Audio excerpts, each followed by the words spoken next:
Hello दोस्तों, नमस्कार। स्वागत है आपका हमारे यूट्यूब चैनल में। आज मैं आपके सम्मुख प्राचीन भारत के इतिहास का एक महत्वपूर्ण टॉपिक लेके आया हूँ, जिसका नाम है हड़प्पा सभ्यता। तो सबसे पहले हम बात करते हैं हड़प्पा सभ्यता, जो कि ताम्र पाषाणिक पृष्ठभूमि पर आधारित थी। और इस सभ्यता जो ये सभ्यता थी, एक कांस्य युगीन सभ्यता भी कही जाती है। ठीक है। हड़प्पा सभ्यता भारतीय संस्कृति की लंबी और वैविध्यपूर्ण कहानी का प्रारंभिक बिंदु है। ठीक है। वर्षों पहले तक ये माना जाता रहा कि हमारी संस्कृति की जो शुरुआत हुई वो वैदिक युग से होती है, लेकिन 1921 में दयाराम साहनी जी के द्वारा, आप देखिएगा यहाँ मैंने जो जो ग्रीन हाइलाइटर से यहाँ जो हाईलाइट किया हुआ है, आप इन महत्वपूर्ण बिंदुओं को देख लीजिएगा। ठीक है। तो जब 1921 में दयाराम साहनी जी के द्वारा इस सभ्यता की खोज हुई, तो ये बात झुठला दी गई कि हमारी जो सभ्यता है वो केवल वैदिक युग से ही प्रारंभ नहीं है, बल्कि ये जो सभ्यता है वो हजार साल, हजार वर्ष अधिक प्राचीन होगी। ठीक है। तो अब हम कुछ आगे पढ़ते हैं। भारत में प्रागैतिहासिक स्थलों को खोजने का कार्य भारतीय पुरातत्व एवं सर्वेक्षण विभाग करता है। भारतीय पुरातत्व विभाग के जन्मदाता अलेक्जेंडर कनिंघम को माना जाता है। भारतीय पुरातत्व विभाग की नींव वायसराय लॉर्ड कर्जन के काल में पड़ी। किसके काल में पड़ी? वायसराय लॉर्ड कर्जन के काल में। जब भारतीय पुरातत्व विभाग के महानिदेशक जॉन मार्शल थे, तब दयाराम साहनी ने 1921 में हड़प्पा की और राखालदास बनर्जी ने 1922 ईस्वी में मोहनजोदड़ो की खोज की। ठीक 1 साल बाद। अब हम इसके नामकरण की कुछ बात कर लेते हैं कि इसका हम नामकरण क्या क्या रखते हैं, क्या क्या इसे कहा जाता है। सिंधु सभ्यता के निम्नलिखित नाम है। कितने नाम है? आइए हम देखते हैं। हड़प्पा सभ्यता, पहला नाम। हड़प्पा सभ्यता हम इसको क्यों कहते हैं? क्योंकि सबसे पहले हड़प्पा स्थल की ही खोज हुई थी, इसलिए हमने इसको हड़प्पा सभ्यता कहा, और ये नाम सबसे उपयुक्त भी माना जाता है। अब एक नाम और कहा, सिंधु सभ्यता। हड़प्पा सभ्यता के प्रारंभिक स्थल सिंधु नदी के आसपास अधिक केंद्रित थे। ज्यादातर जो प्रारंभिक स्थलों की जिनकी खुदाई हुई, जिनकी खोज हुई, वो सिंधु नदी के आसपास ही थे। लेकिन लेकिन अन्य क्षेत्रों से भी स्थलों की खोज होने से अब इसका सर्वाधिक उपयुक्त नाम ये नहीं रह गया। ठीक है। सिंधु सरस्वती सभ्यता भी इसे कहा जाता है। सन 1947 के भारत विभाजन के समय तक इस सभ्यता से जुड़ी केवल 40 बस्तियां का ही पता चल पाया था।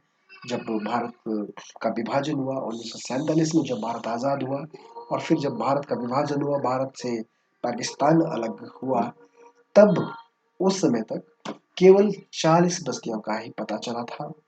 लेकिन अब लगभग 1400 बस्तियों का पता चल चुका है, जिसमें केवल 40 बस्तियां सिंधु और उसकी सहायक नदियों के क्षेत्र में ही पाई गई है। जबकि 1100 बस्तियां लगभग 80% सिंधु और गंगा के बीच के मैदानों में स्थित है, जहां कभी सरस्वती नदी बहती थी। घग्गर हाकरा जिसे कहते हैं। अब यह सरस्वती नदी लुप्त हो गई। इससे स्पष्ट है कि हड़प्पा सभ्यता का मुख्य क्षेत्र सिंधु घाटी नहीं, बल्कि सरस्वती सरस्वती और उसकी सहायक नदियों का क्षेत्र था। आपको समझ आया? एक बार फिर से देख लीजिएगा।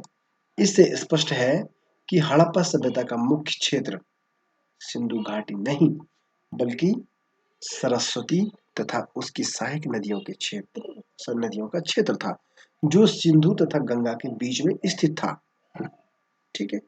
इसीलिए कुछ विद्वान इसे सिंधु सरस्वती सभ्यता कहते हैं, और कुछ तो केवल सरस्वती सभ्यता ही कहना पसंद करते हैं। एक क्वेश्चन आता है कि सर्वाधिक किस नदी के आसपास ये सिंधु घाटी सभ्यता का विकास हुआ, तो सर्वाधिक जो विकास हुआ वो हुआ घग्गर हाकरा। सरस्वती का नाम क्या था? घग्गर हाकरा। ठीक है, आइए हम नेक्स्ट पॉइंट में चलते हैं। इसको कांस्य युगीन सभ्यता भी कहते हैं। सिंधु सभ्यता ने पहली बार तांबे में टिन मिलाकर कांसा तैयार किया। क्या किया था? जो सिंधुवासी थे उन्होंने पहली बार तांबे में, तांबा जो था उसमें टिन मिला दिया। तांबा था और उसमें टिन भी मिला लिया और इसको क्या कहा जाने लगा? कांसा। फिर उन्होंने तांबे और टिन को मिलाकर कांसा तैयार किया, अतः इसे क्या? कांस्य युगीन सभ्यता भी कहा जाता है। प्रथम नगरीय क्रांति भी इसे कहते हैं। सिंधु सभ्यता को प्रथम नगरीय क्रांति भी कहा जाता है क्योंकि भारत में पहली बार नगरों का उदय इसी सभ्यता के समय हुआ था। अब हम इसके कुछ कालक्रम को देखते हैं। कालक्रम किस विद्वान के द्वारा क्या क्या कहा गया है कालक्रम के बारे में। सिंधु सभ्यता का कालक्रम निर्धारित करना एक जटिल कार्य है। इसकी लिपि का उद्वाचन न हो पाना इसे जटिलतर बना देता है। याद रखें, जो सिंधु घाटी सभ्यता में लिपि वहां पे जो प्राप्त हुई है, जो लिखी गई है, वो अभी तक नहीं पढ़ी गई है। ठीक है, प्रारंभ में इसका काल निर्धारण प्रमुख रूप से मेसोपोटामिया में ऊर और किश स्थलों पर प्राप्त हड़प्पाई मुद्राओं के आधार पर किया गया। इस सभ्यता का जो कालक्रम है वो सबसे पहले मेसोपोटामिया, कहाँ पे है मेसोपोटामिया? इराक में। ठीक है, मेसोपोटामिया में ऊर और किश नामक स्थलों पर प्राप्त जो जो हड़प्पा की जो मोहरें वहां पे मिली, जो मुद्राएं वहां पे मिली, उसके आधार पर किया गया था। ठीक है, कि जो हड़प्पा सभ्यता है वो मेसोपोटामिया के ही समकालीन सभ्यता है। ठीक है, अनेक विद्वानों ने इस सभ्यता के निम्न कालक्रम सुझाए हैं। 3500 ईसा पूर्व से 1300 ईसा पूर्व। यह काल निर्धारण रेडियो कार्बन विधि के आधार पर निर्धारित किया गया है। इसके 3 चरण निम्नलिखित हैं। कौन कौन से हैं? पूर्व हड़प्पाई चरण, जो कि C14 के माध्यम से जो काल निर्धारण हुआ है वो इस प्रकार है। पूर्व हड़प्पाई चरण लगभग 3500 से 2600 ईसा पूर्व। फिर जो परिपक्व हड़प्पाई चरण आया वो 2600 से 1900 ईसा पूर्व। और फिर जो उत्तर हड़प्पाई चरण आया, जब हड़प्पा सभ्यता अपने पतन की अवस्था में थी, तो 1900 ईसा पूर्व से 1300 ईसा पूर्व के बीच ये माना जाता है। ठीक है, लगभग 1900 ईसा पूर्व के बाद हड़प्पाई सभ्यता की एक रूपता कमजोर हो गई और प्रादेशिक रूपांतरण उत्पन्न होने लगा। सिंधु सभ्यता का यह कालक्रम सर्वाधिक मान्य है। ठीक है, कार्बन डेटिंग C14 से 50,000 वर्ष तक के जीवाश्मों की आयु आसानी से ज्ञात की जा सकती है। कार्बन जो डेटिंग होती है, ठीक है, इससे पुरानी वस्तुओं की आयु ज्ञात करने के लिए यथा पृथ्वी की भी यूरेनियम डेटिंग का प्रयोग किया जाता है। अगर इससे पुरानी वस्तुओं की आयु को हमें ज्ञात करना है, तो जैसे माना पृथ्वी की आयु को हमें ज्ञात करना है, तो उसके लिए यूरेनियम डेटिंग का प्रयोग किया जाता है। और जबकि हम अगर जो 50,000 तक के 50,000 वर्ष तक के जो जीवाश्मों की अगर हम आयु को ज्ञात करना चाहते हैं, तो C14 कार्बन डेटिंग का हम इस्तेमाल करते हैं। ठीक है, और जो कार्बन डेटिंग की जो खोज हुई थी वो लीवी ने करी थी और 1946 में करी थी। ठीक है, 2500 ईसा पूर्व से 1500 ईसा पूर्व यह कालक्रम सर मार्टिन हीलर द्वारा निर्धारित किया गया। चूंकि मेसोपोटामिया के शासक सारगोन, याद रखिएगा, मेसोपोटामिया के जो शासक थे कौन थे? सारगोन। उनका जो काल था वो 2350 ईसा पूर्व माना जाता है में सिंधु सभ्यता का व्यापार चरम अवस्था में था। सारगोन के काल में जो सिंधु सभ्यता है वो उसका जो व्यापार है वो चरम अवस्था में माना जाता है। अतः इसकी निम्न सीमा 2500 ईसा पूर्व निर्धारित की गई। 1500 ईसा पूर्व से ऋग्वेद का काल प्रारंभ होता है, अतः ये इसकी उच्च सीमा है। ठीक है, 2350 से 1750 भी इसकी सीमा निर्धारित की गई। यह जो कालक्रम है वो श्री डी.पी. अग्रवाल जी द्वारा की गई है। इसके मतानुसार 1750 ईसा पूर्व से इस सभ्यता का पतन प्रारंभ हो गया और 1500 ईसा पूर्व तक आते आते ये सभ्यता पूर्ण रूप से विनष्ट हो गई। ठीक है, तो याद रखिएगा 2350 से 1750 किसके द्वारा? श्री डी.पी. अग्रवाल जी के द्वारा ये काल निर्धारण किया गया। 3250 से 2750 सर जॉन मार्शल जो कि भारतीय पुरातत्व विभाग के निर्देशक थे 1920 और 21-22 के टाइम पीरियड में, उन्होंने मोहनजोदड़ो में व्यापक उत्खनन कार्य किए थे और ये कालक्रम उन्होंने निर्धारित किया था कि जो इस सभ्यता का जो कालक्रम वो शायद 3250 से 2750 के आसपास हो सकता है, क्योंकि यह विचार भी व्यक्त किया गया कि इस सभ्यता को सिंधु सभ्यता के पूरे उत्थान और पतन के साथ नहीं जोड़ा जाना चाहिए। ठीक है, एकदम से तो शुरू ना हुई नहीं हुई ये सभ्यता और ना ही एक ढंग से धड़ाम से ये जो सभ्यता है उसका इससे विनष्ट हुई होगी। इसके पतन में भी और इसके विकास में भी कुछ समय तो जरूर लगा होगा। और फेयर सर्विस मैंने यहाँ लिखा हुआ है, इस बुक में लिखा हुआ नहीं था, तो फेयर सर्विस महोदय के माध्यम से जो काल निर्धारण किया गया वो 2000 से 1500 ईसा पूर्व निर्धारित किया गया, जो परिपक्व जो समय था। ठीक है, 2850 ईसा पूर्व से 2500 ईसा पूर्व जो कहा गया वो मैके महोदय के द्वारा कहा गया। इन्होंने मोहनजोदड़ो का उत्खनन कार्य कराया था, किसने? मैके ने। अब आइए 3500 ईसा पूर्व से 2500 ईसा पूर्व या फिर 2700 ईसा पूर्व, यह कालक्रम एम.एस. वत्स माधव स्वरूप वत्स द्वारा निर्धारित किया गया था। इन्होंने हड़प्पा का उत्खनन कार्य किया था। बताना चाहूंगा जो ये माधव स्वरूप वत्स जी थे ये दयाराम साहनी के साथ भी थे। ठीक है, ये डी.आर. साहनी जी के साथ भी थे। 2900 ईसा पूर्व से 1900 ईसा पूर्व यह डेल्स के द्वारा निर्धारित कालक्रम है। उन्होंने कोड दीजी, किसने? डेल्स ने कोड दीजी, आमरी, मोहनजोदड़ो, हड़प्पा, कालीबंगा, लोथल और रोजदी सहित दक्षिण एशिया के अनेक समकालीन स्थलों का तुलनात्मक अध्ययन करके यह निष्कर्ष निकाला। अब सिंधु सभ्यता के जो निर्माता थे, जो वहाँ सिंधु सभ्यता में रहने वाली जो प्रजातियां थी उनके बारे में कुछ हम जानेंगे। पहला है प्रोटो ऑस्ट्रेलॉइड। कौन थे? Proto Australoid. यह सिंधु सभ्यता में आने वाली प्रथम प्रजाति मानी जाती है। संप्रति यह मध्य भारत में अनुसूचित जाति एवं जनजाति के रूप में विद्यमान है। ठीक है, तो पहला कौन था? प्रोटो ऑस्ट्रेलॉइड, जो कि मध्य भारत एमपी के आसपास मध्य प्रदेश में जो अनुसूचित जाति एवं जनजाति के रूप में मानी जाती है। ठीक है, और दूसरा है भूमध्य सागरीय, मेडिटेरियन भी जिन्हें कहते हैं। सिंधु सभ्यता का निर्माता इस प्रजाति को ही माना जाता है। इस समय यह प्रजाति दक्षिण भारत में पाई जाती है। मेडिटेरियन दक्षिण भारत में। सुनीति कुमार चटर्जी द्वारा भाषाविद सुनीति कुमार चटर्जी नामक भाषाविद ने यह सिद्ध किया कि बलूचिस्तान में रहने वाले लोगों की ब्राहुई भाषा और दक्षिण की भाषा तमिल, तेलुगु, कन्नड़ में काफी समानता है। ऐसा प्रतीत होता है कि आर्यों के आक्रमण के फलस्वरूप ये लोग दक्षिण चले गए थे। ठीक है, तीसरा है मंगोलॉइड।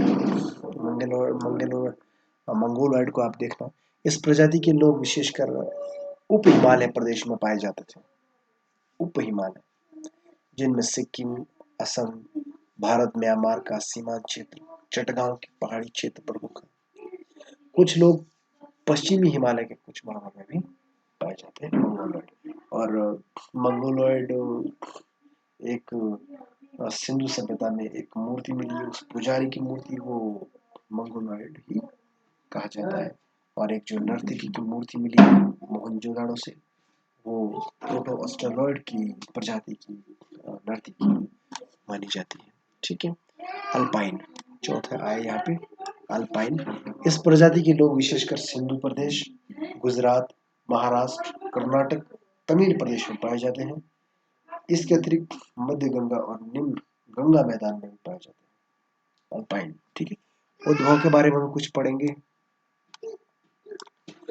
उद्भव, सिंधु सभ्यता के उद्भव में सबसे बड़ी समस्या यह है कि इस सभ्यता के विशेष अवशेष जहाँ कहीं भी मिले हैं वे अत्यंत विकसित अवस्था में ही हैं, अतः इसके आदि और अंत का पता ही नहीं चलता। इतिहासकारों में इस सभ्यता के उद्भव को लेकर सामान्य दो भेद रहे, मतभेद ही रहे, विदेशी उद्भव और स्वदेशी उद्भव। कोई कहता है कि विदेशी है, विदेश से होकर आया है, विदेशियों ने इसको स्थापित किया इस सभ्यता को। कोई कहता है कि नहीं जी ये यही के है। ठीक है। विदेशी उद्भव का मत किनके द्वारा किया गया, आइए हम पढ़ते हैं। इस मत को मानने वाले इतिहासकार Marshall, Wheeler, Gordon Childe, Kramer और डी कौशन भी प्रमुख है। इन लोगों का मानना है कि सिंधु सभ्यता का उद्भव मेसोपोटामिया की सुमेरियन सभ्यता से हुआ तथा वहां से इस सभ्यता के तत्व मिश्र होते हुए यहाँ पहुंचे। ठीक है। क्रेमर का तो ये तक मानना है कि 2400 ईसा पूर्व में सुमेरियाई लोग भारत आए और यहाँ की परिस्थितियों के अनुरूप अपनी संस्कृति में परिवर्तन करके सिंधु सभ्यता का विकास किया। और जो गार्डन चाइल्ड है, इनका मत है कि मेसोपोटामिया के लोगों ने नवीन पृष्ठभूमि में अपनी संस्कृति का आरोपण किया, जिससे दुर्गति द्रुत गति से इसका विकास हुआ। सॉरी, एच डी सांकलिया के अनुसार बलूचिस्तान से प्राप्त होने वाले चबूतरे जो ऊपर की ओर जाने पर संकरे हो जाते हैं, में मेसोपोटामिया से प्राप्त जिगुरत में समानता है एवं ये एक ही राजतंत्र से प्रेरित है। परंतु यदि मेसोपोटामिया और सिंधु सभ्यता की बारीकी से तुलना की जाए, अगर हम बारीकी से इसकी तुलना करें तो पर्याप्त अंतर दिखाई पड़ता है। सेंधौ नगर जाल की तरह बुने थे। यहाँ के मकानों में अधिकांश पक्की ईंटों की, अधिकांश ध्यान रखिएगा, सिंधु सभ्यता के जो मकान थे वो क्या थे, अधिकांश पक्की ईंटों का प्रयोग हुआ था उनमें। यहाँ जल निकासी प्रणाली अत्यंत उन्नत अवस्था में थी। लिपि थी क्या, चित्रात्मक लिपि। ठीक है।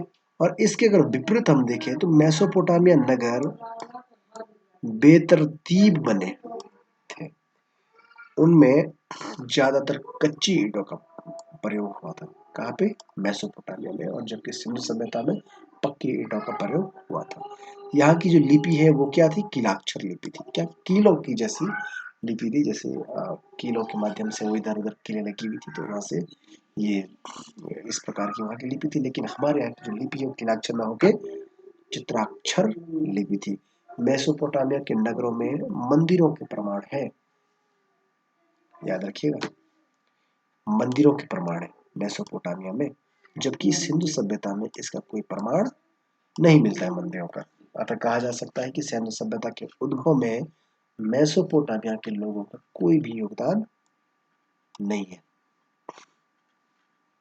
स्वदेशी उद्भव का मत के बारे में हम कुछ पढ़ते हैं कि इस मत को मानने वालों में फेयर सर्विस जी थे, अमलानंद घोष, आलचिन दंपति,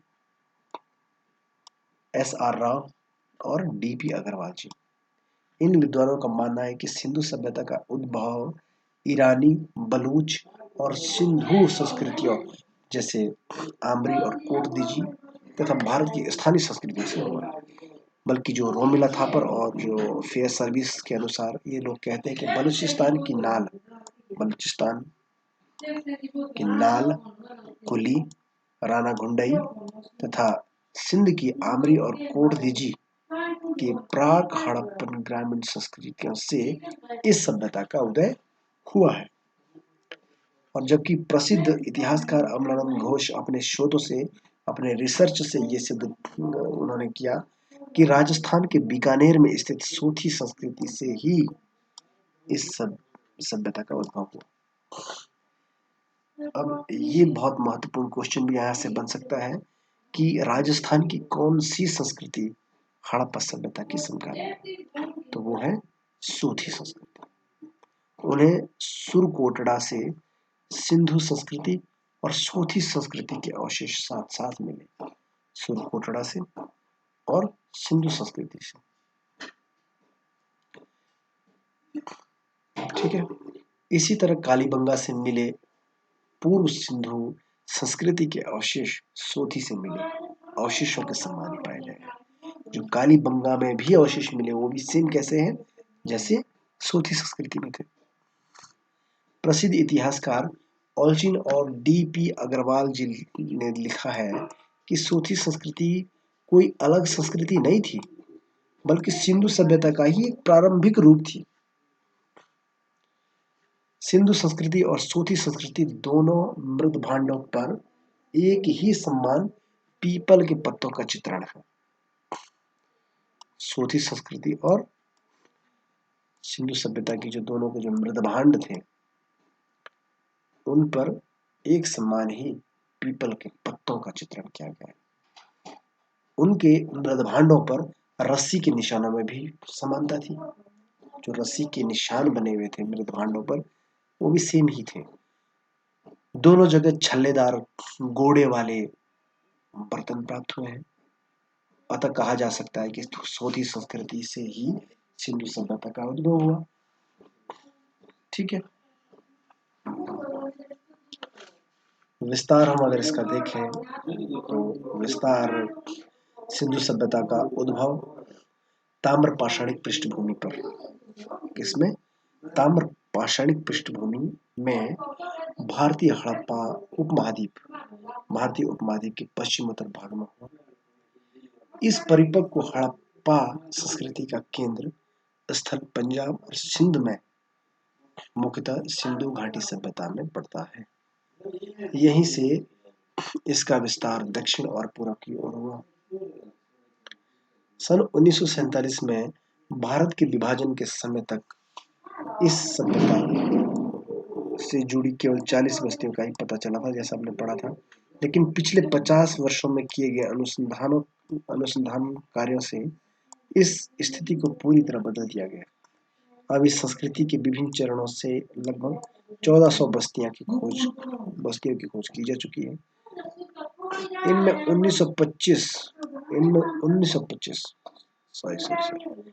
इनमें 925 बस्तियां भारत में और 475 बस्तियां पाकिस्तान में।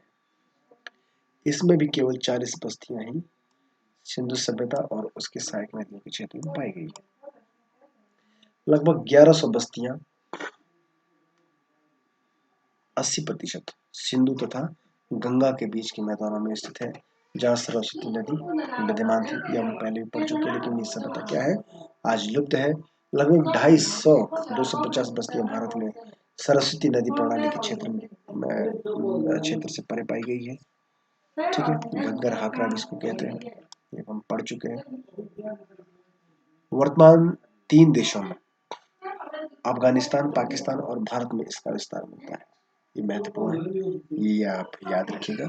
अफगानिस्तान, पाकिस्तान और भारत में ही सिंधु सभ्यता का विस्तार मिलता है।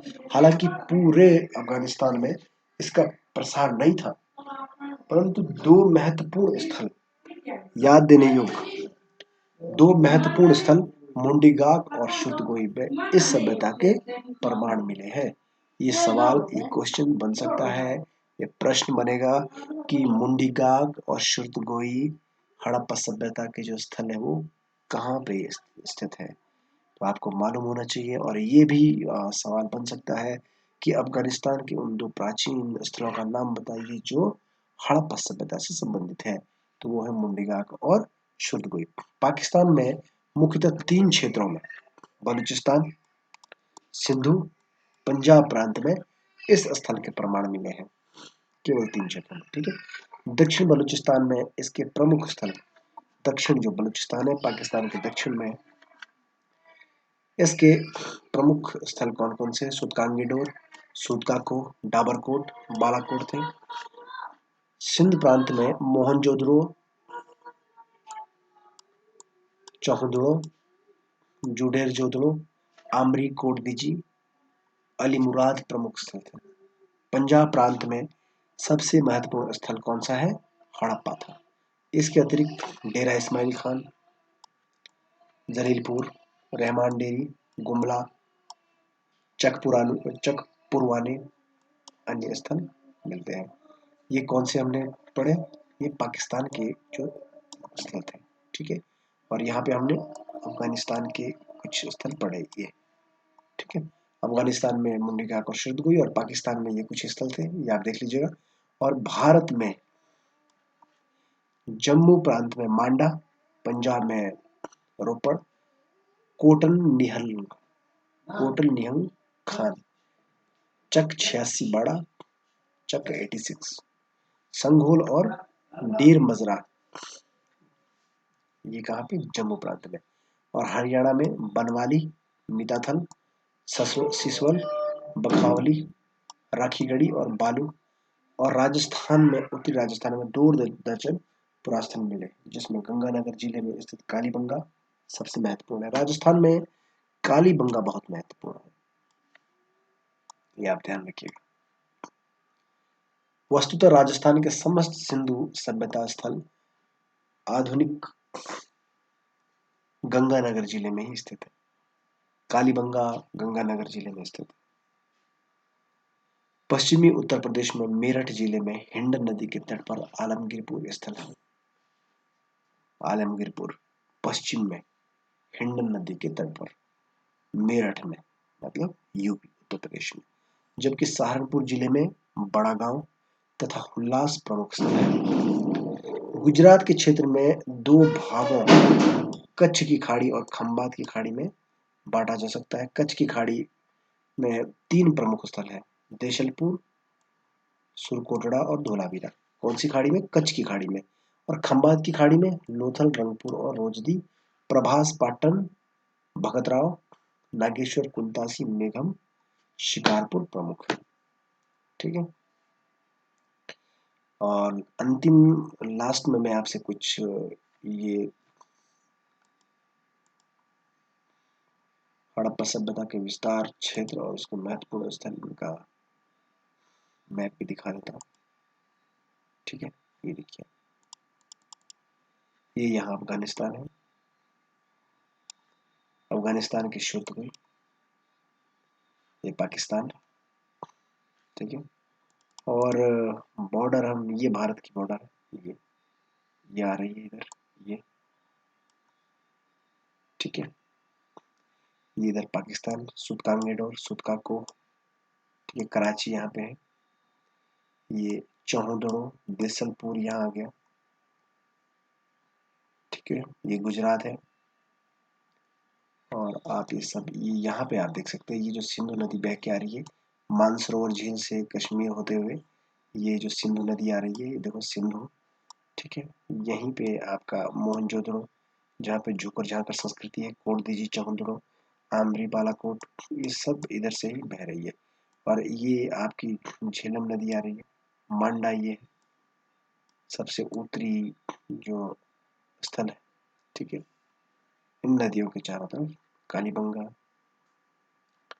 ये ये पूर्वी आलमगीरपुर, मेरठ में सुतकांगेडोर, और सबसे लास्ट में है देमाबाद, दक्षिणी स्थान देमाबाद, ठीक है। तो धन्यवाद देते हैं आपको कि आपने ध्यानपूर्वक इस वीडियो को देखा। और इसके बाद हम आगे जो पढ़ने चाहेंगे वो हम इसके क्षेत्र विस्तार को पूरा करेंगे।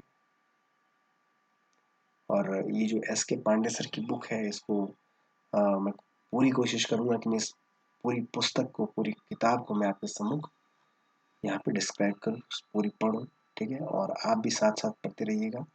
और जो महत्वपूर्ण जो बिंदु हो, आप उसको नोट डाउन करते रहिएगा। और बहुत ही अच्छा होगा कि आप अपनी इस वीडियो के माध्यम से हमारे चैनल को लाइक करें, सब्सक्राइब करें और आप ज़रूर शेयर भी करें ताकि अन्य स्टूडेंट्स के भी ये सब काम आए। Thank you so much.